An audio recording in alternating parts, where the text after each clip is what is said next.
I want to welcome you to what is the first lecture, I think, in disabilities that the School of Professional Studies has put on. And the purpose of having this lecture is so that I think these persons who are intensely interested in the field and devoted their life to it can hear about people who pioneered the field and have devoted their life to it. And it's kind of a great occasion, a generational occasion in that respect. And the other pleasure is that I get to introduce you to my friend Bill Bronston, who is one of the great leaders in the field. Not that there are other ones standing up there as well, but Bill is a person who was very instrumental in closing down Willowbrook State School. And then the various other persons who are back there they also have their own roles in this history. Let me tell you this a little bit about Bill also. Bill's a medical doctor. He was part of the radical medical establishment in the 1960s and ended up here in the 1970s and got a job at Willowbrook. So he has various kinds of associations. He's a very unique person in my view because he's a medical doctor. But I hear very few medical doctors speak like Bill.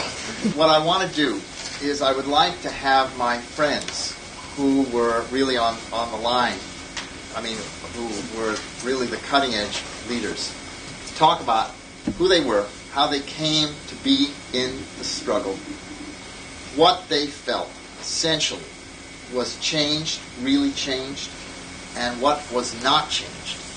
Ed Goldman was the commissioner for mental retardation for the state of Pennsylvania and was fired by the governor of the state because he publicly attacked the fact that they kept children in cages in their major institution in Pennsylvania. Diana McCord is a carpenter, and she also is the mother of a young woman with cerebral palsy who was in Willowbrook. I've never met her daughter in all these years, so sooner or later we've got to happen. And her husband and Diana, her husband's name is Malcolm McCord, were very, very involved at the front of the struggle.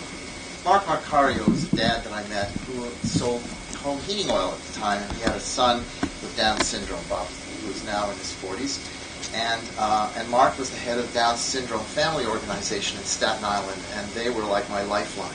Jean was my total lifesaver because when the fight really began at Willowbrook, I needed a mother and a lawyer and a guardian and a gunman, and Jean was one of the top progressive lawyers in the city of New York at the time. So each of them had their hand on this struggle from a different place. Eddie was not in New York at the time, but he was fighting his fight. And Ronnie Cohen, forgive me,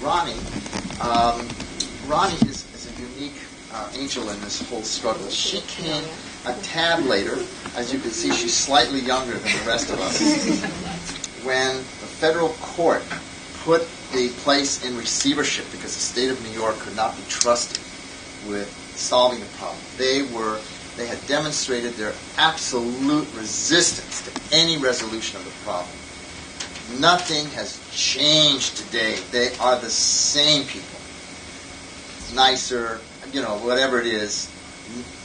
Anyway, so Ronnie worked as a key administrator and now is a national consultant and schleps around the country doing these angelic things to kind of break people out of bondage, which they still exist in every